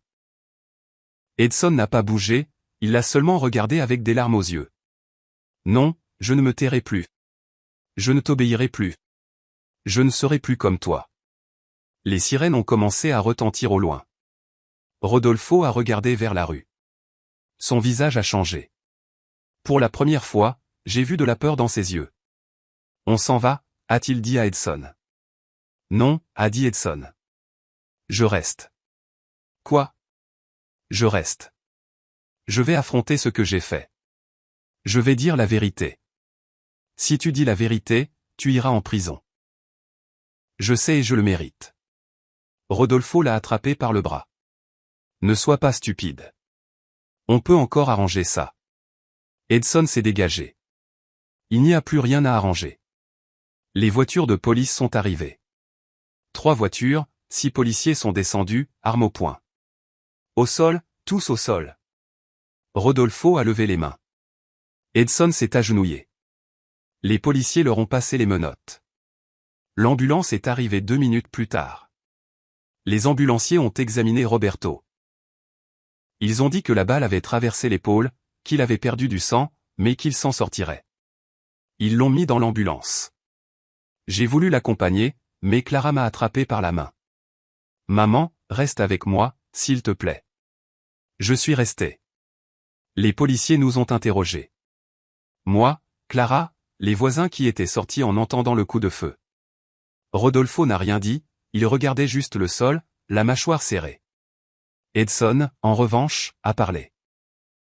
Il a tout dit, que son père avait abusé de Clara, qu'il l'avait permis, que cette nuit-là, ils étaient venus l'emmener de force, que Roberto avait essayé de les arrêter, que son père lui avait donné le pistolet, que lui, dans un moment de peur et de rage, avait tiré. Je ne voulais pas le tuer, a-t-il dit en pleurant. Je voulais juste qu'il nous laisse tranquilles.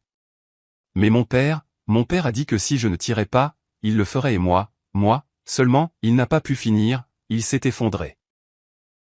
Les policiers ont emmené Rodolfo et Edson. 2 voitures de police différentes, 2 destins différents. Rodolfo serait accusé de violence domestique, de menaces et de violation d'une ordonnance de restriction. Edson serait accusé de tentative d'homicide, de complicité et de violation d'une ordonnance de restriction. Ils passeraient tous les 2 des années en prison. Clara et moi sommes restés seuls dans la rue. Il était 3 heures du matin. Le quartier était réveillé, tout le monde regardait, tout le monde chuchotait, mais ça m'était égal. J'ai pris ma fille dans mes bras. Je l'ai serrée si fort que j'ai cru qu'elle allait se briser. C'est passé, ma chérie. C'est passé. Et papa va s'en sortir, je te le promets. Nous sommes rentrés à la maison, j'ai fermé la porte, j'ai tiré les rideaux, nous nous sommes assises sur le canapé du salon. Clara n'arrêtait pas de trembler. Maman, Edson a tiré sur papa. Je sais. C'est de ma faute. Non, Clara, ce n'est pas de ta faute. Rien de tout ça n'est de ta faute. C'est la faute de Rodolfo. C'est la faute d'Edson. C'est la faute d'hommes qui ont appris que la violence, c'est le pouvoir. Mais moi, je l'aimais. Je sais, ma chérie, mais l'amour ne suffit pas. L'amour sans respect, sans dignité, sans paix. Ce n'est pas de l'amour, c'est de la destruction. Clara a pleuré sur ma poitrine. Elle a pleuré comme je ne l'avais jamais vue pleurer. Elle a pleuré tout ce qu'elle avait gardé, toute la peur, toute la douleur, toute la honte. Et je l'ai laissé faire. Parce que parfois, pleurer est la seule façon de commencer à guérir. Les jours qui ont suivi ont été difficiles. Roberto est resté à l'hôpital pendant une semaine. La balle avait endommagé des nerfs. Il a eu besoin de chirurgie, de kinésithérapie, mais il a survécu. Quand j'ai pu lui rendre visite, je l'ai trouvé assis dans son lit, le bras en écharpe, en train de regarder la télévision. « Salut », ai-je dit. « Salut », a-t-il répondu avec un sourire fatigué. Je me suis assise à côté de lui. « Merci de nous avoir protégés. Tu n'as pas à me remercier.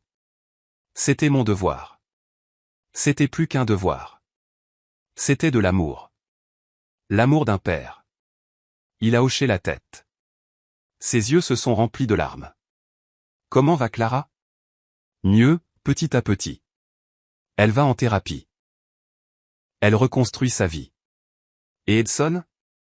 En détention préventive, en attente de son procès. Son avocat dit qu'il va plaider coupable, qu'il va accepter sa sentence. Et Rodolfo ? Aussi en prison, mais il continue de tout nier. Il dit qu'il est innocent, que Clara ment, que je l'ai manipulé. Roberto a soupiré. Les hommes comme lui n'acceptent jamais leurs responsabilités.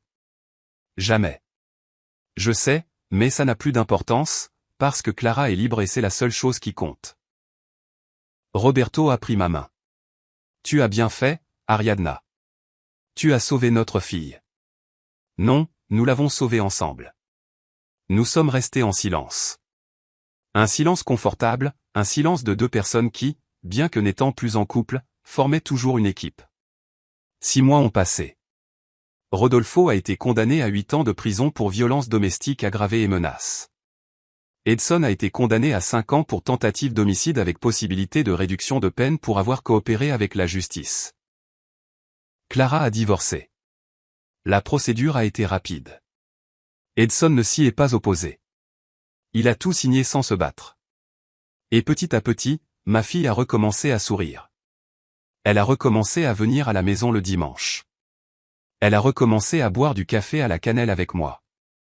Elle a recommencé à me parler de ses projets. Je veux ouvrir cette petite école, maman, celle dont j'ai toujours rêvé. Alors, ouvre-la. Tu crois que je peux? Je sais que tu peux, parce que tu es forte, plus forte que tu ne le penses. Elle a souri. Et ce sourire était vrai, il était libre. Un jour, alors que nous étions assises à la table de la cuisine, Clara m'a dit quelque chose que je n'oublierai jamais. Maman, merci de ne pas avoir baissé les bras avec moi. Je n'aurais jamais baissé les bras, ma chérie. Tu es ma fille. Et une mère n'abandonne jamais sa fille. Mais beaucoup de mères le font. Beaucoup de femmes vivent la même chose que moi et personne ne les aide, personne ne les écoute. C'est pour ça que tu dois raconter ton histoire, Clara. Pour que d'autres femmes sachent qu'elles ne sont pas seules, qu'elles peuvent s'en sortir, qu'elles peuvent guérir. Tu crois? J'en suis sûr. Et c'est ce qu'elle a fait. Clara a commencé à donner des conférences dans des centres communautaires, à des femmes qui avaient subi des violences, à des femmes qui avaient peur de partir, à des femmes qui pensaient qu'il n'y avait pas d'espoir. Et elle leur a dit la vérité, que partir est difficile, que ça fait mal, que ça fait peur, mais que ça en vaut la peine. Parce que la vie après la violence est possible, la paix est possible, le bonheur est possible. Et moi, sa mère, j'étais là à chaque conférence, à chaque larme, à chaque sourire, parce que c'est ce que font les mères. Nous sommes là, nous protégeons, nous nous battons, même si ça nous coûte tout. 2 ans ont passé depuis cette nuit-là. 2 ans au cours desquels la vie nous a appris que la justice n'arrive pas toujours vite, mais qu'elle arrive toujours. Rodolfo a purgé sa peine au pénitencier du Nord. Selon ce que nous a raconté un avocat connaissance de Roberto, l'homme qui avait été militaire, qui avait autrefois inspiré la peur par sa seule présence, était devenu quelqu'un d'autre. En prison, personne n'avait peur de lui, personne ne le respectait. Les détenus savaient pourquoi il était là. Violence contre les femmes. Et en prison, c'est une marque qui vous poursuit, qui vous isole. Rodolfo n'était plus l'homme dur qui criait et frappait. C'était un vieil homme, courbé, qui mangeait seul, qui marchait la tête basse, que personne ne voulait près de lui. Un jour, j'ai reçu un appel. C'était de l'hôpital de la prison. Rodolfo avait eu une crise cardiaque. Ce n'était pas grave, mais pas anodin non plus. Son cœur était faible, très faible. Le médecin m'a dit que Rodolfo avait demandé à parler à quelqu'un de sa famille, à son fils, à sa belle-fille. Mais Edson a refusé. Il a dit qu'il n'avait rien à lui dire, que son père était mort pour lui le jour où il l'a forcé à tirer sur Roberto. Et Clara a également refusé, non par rage, non par haine, elle a simplement dit, je lui ai déjà pardonné, mais ça ne veut pas dire que je dois le voir. Alors Rodolfo est resté seul sur ce lit d'hôpital. Sans famille. Sans visite. Sans personne pour lui tenir la main pendant que son cœur lâchait. Il m'avait un jour traité de folle. Il m'avait un jour dit que je détruisais sa famille. Des années plus tard, j'ai appris qu'il était seul dans cet hôpital. La vie finit toujours par présenter ses factures.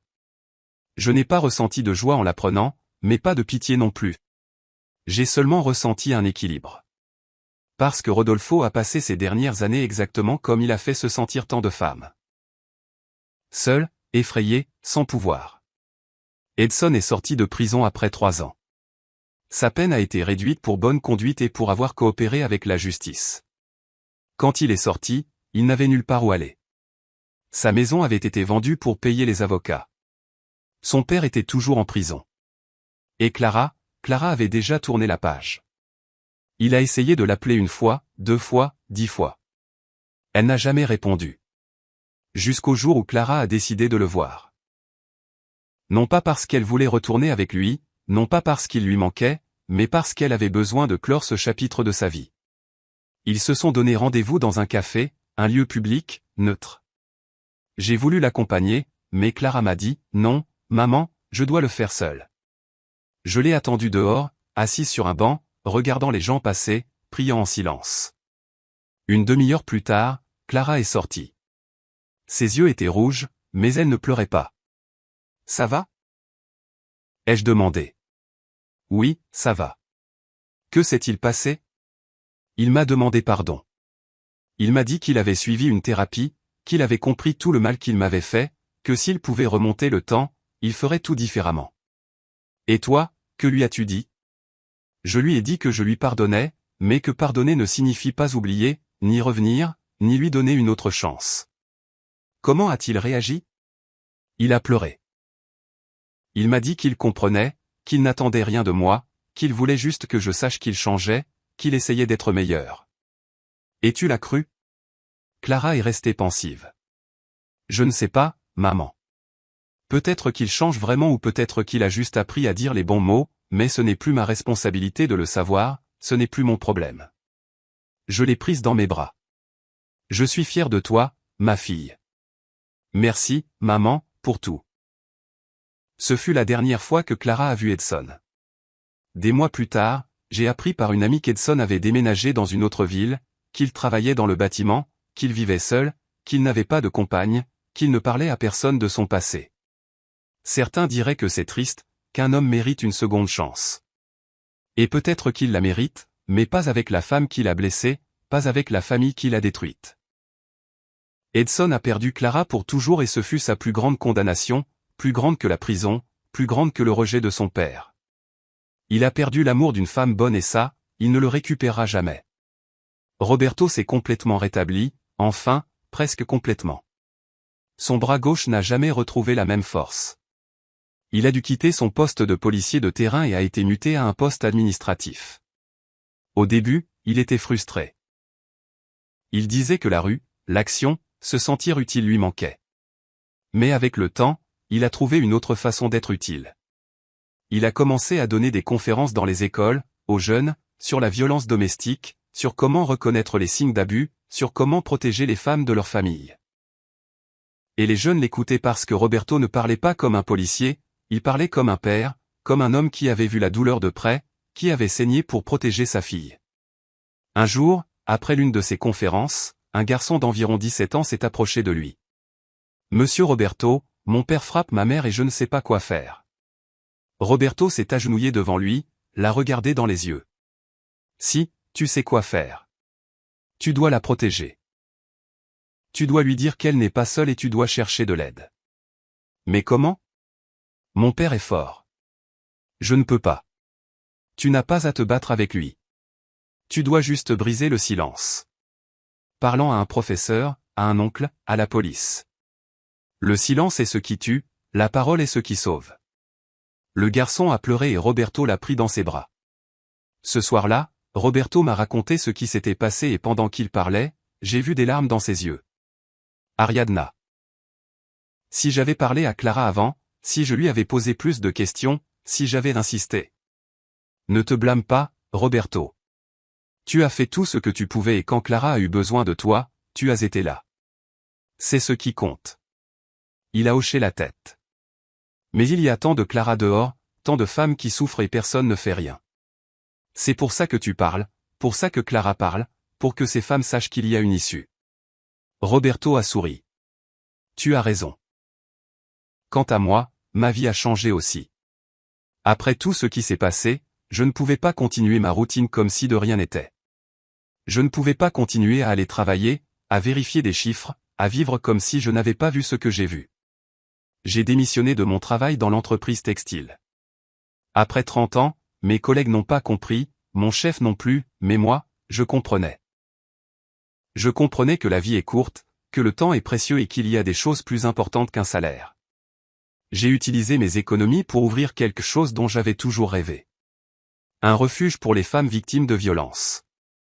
Ce n'était pas grand, juste une petite maison en périphérie de la ville avec 3 chambres, une cuisine, un salon. Mais c'était un endroit sûr, un endroit où des femmes comme Clara pouvaient arriver, sans argent, sans papier, sans question, juste avec leur douleur et leur espoir. Clara m'a aidé. Roberto aussi. Nous avons obtenu des dons, des bénévoles, des avocats qui travaillaient pro bono, des psychologues qui donnaient des thérapies gratuites. Et petit à petit, ce petit endroit s'est rempli de vie, de femmes qui arrivaient brisées et repartaient entières, d'enfants qui arrivaient effrayés et repartaient en jouant, d'histoires qui arrivaient en silence et repartaient à voix haute. Un jour, une femme d'une 40aine d'années est arrivée au refuge. Elle avait 2 jeunes enfants. Elle avait un œil au beurre noir, la lèvre fendue. « Je peux rester ?» a-t-elle demandé d'une voix tremblante. Bien sûr que oui, c'est ta maison maintenant. Elle a pleuré. Elle a serré ses enfants dans ses bras. Merci. Merci de ne pas m'avoir fermé la porte. Ici, nous ne fermons jamais la porte. Jamais. Ce soir-là, en préparant le dîner pour toutes les femmes du refuge, j'ai pensé à Rodolfo, à Edson, à tous les hommes qui utilisent leur force pour détruire. Et j'ai pensé à la justice, pas la justice des tribunaux, pas la justice des lois, mais la justice du karma, la justice de la vie. Rodolfo a fini seul, Edson a fini vide et nous avons fini ensemble, forte, reconstruite. C'est la plus grande justice, celle que personne ne peut vous enlever. Aujourd'hui, alors que j'écris ces mots, 5 ans ont passé depuis cette nuit-là, 5 ans depuis le coup de feu, depuis les cris, depuis la peur. 5 ans au cours desquels j'ai appris que la douleur peut se transformer en sagesse, que les blessures peuvent devenir des cicatrices qui racontent des histoires et que l'amour d'une mère est la force la plus puissante de l'univers. Clara a maintenant 31 ans. Elle a ouvert sa petite école. Elle s'appelle « Graine d'espoir ». Elle est petite, mais magnifique, pleine de couleurs, de rires, d'enfants qui courent et jouent. Elle est heureuse, complète, libre. Elle a rencontré quelqu'un, un homme bon, un enseignant comme elle, quelqu'un qui la traite avec respect, avec tendresse, avec un amour véritable. La première fois qu'elle me l'a présenté, j'étais nerveuse. J'avais peur de me tromper à nouveau, de faire à nouveau confiance à quelqu'un qui ne le méritait pas. Mais quand je l'ai vu avec Clara, quand j'ai vu comment il la regardait, comment il l'écoutait, comment il la faisait rire, j'ai su que cette fois, c'était différent. Maman, je veux que tu rencontres Andrés. Andrés m'a serré la main, m'a regardé dans les yeux. C'est un honneur de vous rencontrer, Madame Ariadna. Clara m'a beaucoup parlé de vous, de tout ce que vous avez fait pour elle. Je n'ai fait que ce que n'importe quelle mère ferait. Non, pas n'importe quelle mère. Vous l'avez sauvée et c'est pour ça que je la respecterai toujours et que je prendrai toujours soin de Clara comme vous avez pris soin d'elle. Mes yeux se sont remplis de larmes. Je ne te demande qu'une chose, Andrés. Aime-la. Ne la contrôle pas, aime-la vraiment. Je vous le promets. Et il a tenu sa promesse. L'année dernière, Clara et Andrés se sont mariés. C'était un petit mariage, intime, dans un jardin rempli de fleurs blanches. Roberto l'a accompagné à l'hôtel. J'ai pleuré de bonheur, de soulagement, de gratitude, parce que cette fois, ma fille a bien choisi. Cette fois, ma fille a trouvé l'amour qu'elle méritait. Roberto continue de donner des conférences, de sauver des vies avec ses mots. Il s'est remarié aussi, avec une femme bonne, calme, qu'il aime et prend soin de lui. Lui et moi sommes toujours amis, nous formons toujours une équipe, parce que même si notre mariage n'a pas fonctionné, notre famille, si. Et c'est ce qui compte. Le refuge a grandi. Ce n'est plus seulement une petite maison. Nous avons maintenant 2 maisons, 12 chambres, une capacité d'accueil pour 20 femmes et leurs enfants. Chaque mois, de nouvelles histoires, de nouvelles larmes, de nouveaux espoirs arrivent. Et chaque mois, je vois des femmes qui arrivent brisées et repartent entières. Des femmes qui arrivent avec la peur et repartent avec le courage. Il y a quelques jours, une femme d'une 60aine d'années est arrivée au refuge. Elle avait une vieille valise, les yeux gonflés, les mains tremblantes. « Je peux rester ?» a-t-elle demandé. « Bien sûr que oui. »« Entre. » Elle est entrée, s'est assise dans le salon et a commencé à parler. J'ai été marié pendant 40 ans. 40 ans à supporter, 40 ans à me taire. Je pensais qu'il était trop tard, qu'à mon âge, ça ne servait plus à rien de partir. Mais aujourd'hui, ma petite fille m'a dit quelque chose qui a changé ma vie. Elle m'a dit: Mamie, il n'est jamais trop tard pour être heureuse. Elle a pleuré et j'ai pleuré avec elle.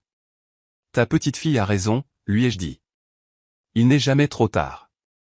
Tant que nous respirons, nous pouvons recommencer. Elle a souri. Un sourire fatigué, mais réel. Merci. Merci de m'avoir ouvert cette porte. Cette porte est toujours ouverte pour toi, pour toutes. Parfois, quand je suis seul, je pense à tout ce qui s'est passé, à Rodolfo, à Edson, à cette nuit de sang et de cris. Et je me demande si j'ai bien fait, si j'aurais pu faire les choses différemment, si j'aurais pu épargner tant de douleur à Clara. Mais ensuite je la vois. Je vois ma fille sourire, je vois ma fille libre, je vois ma fille vivante. Et je comprends que oui, que j'ai bien fait, parce qu'une mère ne peut pas empêcher ses enfants de souffrir, mais elle peut être là quand ils souffrent. Elle peut les soutenir, elle peut se battre pour eux, elle peut leur rappeler qu'ils ne sont pas seuls. Et c'est ce que j'ai fait. C'est ce que je ferai toujours. Il y a quelque chose que j'ai appris au fil des ans, quelque chose que je veux partager avec toutes les femmes qui écoutent cette histoire. Si tu es dans une relation où l'on te crie dessus, où l'on te contrôle, où l'on te fait te sentir petite, pars. S'il te plaît, pars. N'attends pas qu'il soit trop tard. N'attends pas que les coups soient plus forts. N'attends pas que ta lumière s'éteigne complètement. Parce que tu vaux plus, bien plus. Peu importe ton âge, peu importe depuis combien de temps tu es là, peu importe combien de fois on t'a dit que tu ne pouvais pas. Si, tu peux. Et tu n'es pas seul. Il y a des femmes comme moi, comme Clara, comme toutes celles qui sont passées par le refuge. Des femmes qui te croiront, qui te soutiendront, qui t'accompagneront. Il te suffit de faire le premier pas, le plus difficile, le plus important, le pas vers la porte. Il y a quelques mois, j'ai reçu une lettre. Elle n'avait pas d'expéditeur, seulement mon nom écrit à la main sur l'enveloppe. Je l'ai ouverte. C'était d'Edson. Elle disait: Madame Ariadna, je sais que je n'ai le droit de rien vous demander. Je sais que je ne mérite pas votre pardon, ni celui de Clara, ni celui de personne. Mais je veux que vous sachiez que chaque jour, je pense à ce que j'ai fait. Chaque jour, je porte ce poids et chaque jour, j'essaie d'être meilleur. Non pas pour récupérer Clara, ça je le comprends. Je l'ai perdue pour toujours et c'est juste. Mais pour que, si un jour j'ai des enfants, je ne répète pas les erreurs de mon père. Pour que le cycle s'arrête avec moi. Merci d'avoir sauvé Clara. Merci d'avoir fait ce que je n'ai pas eu le courage de faire. Respectueusement, Edson. J'ai lu la lettre plusieurs fois. Je n'ai pas ressenti de colère. Je n'ai pas ressenti de pardon. J'ai seulement ressenti, rien. Parce qu'Edson ne fait plus partie de nos vies. Ce qu'il ressent, ce qu'il pense, ce qu'il fait n'a plus d'importance. La seule chose qui compte, c'est que Clara va bien, qu'elle est vivante, qu'elle est heureuse. J'ai rangé la lettre dans un tiroir et je ne l'ai plus jamais relue. Aujourd'hui, alors que le soleil se couche derrière les montagnes, je suis assise dans le patio de ma maison. J'ai une tasse de café à la cannelle dans les mains, la même tasse que Clara utilisait quand elle était enfant. Je pense à tout le chemin parcouru, à tout ce que nous avons perdu, à tout ce que nous avons gagné. Et je comprends que la vie n'est pas parfaite, qu'elle n'a pas toujours de fins heureuses, que parfois la justice tarde, parfois la douleur dure des années, parfois les cicatrices ne s'effacent jamais. Mais je comprends aussi que la vie continue, que l'amour continue, que l'espoir continue. Et que tant qu'il y aura des femmes prêtes à se battre, à briser le silence, à ouvrir des portes, il y aura un avenir, il y aura la liberté, il y aura la paix. Si mon histoire est d'une seule femme à ouvrir les yeux, elle en aura valu la peine. Si mon histoire est d'une seule mère à agir, elle en aura valu la peine. Si mon histoire est d'une seule personne à comprendre que le véritable amour ne fait pas mal, elle en aura valu la peine. Parce que les histoires ne se racontent pas seulement pour se souvenir du passé, elles se racontent pour changer l'avenir. Et c'est mon cadeau pour toi, pour vous toutes, pour toutes les femmes qui ont besoin d'entendre que oui, c'est possible, que oui, il y a une issue, que oui, il y a une vie après la douleur. Merci de m'avoir écouté jusqu'au bout, merci d'être là. Merci de m'avoir cru. Et si tu traverses quelque chose de similaire, si tu connais quelqu'un qui souffre, s'il te plaît, agis. N'attends pas, n'hésite pas, n'aie pas peur. Parce que le silence tue, mais la parole sauve. Et ensemble, nous pouvons en sauver beaucoup d'autres. Merci de m'avoir écouté jusqu'au bout. Si cette histoire a touché ton cœur, abonne-toi et active la cloche pour écouter plus d'histoires de femmes qui ont transformé leur douleur en sagesse. Chaque jour, une femme, une leçon de vie. Partage cette histoire avec quelqu'un que tu aimes. Parfois, une histoire comme celle-ci peut changer toute une journée.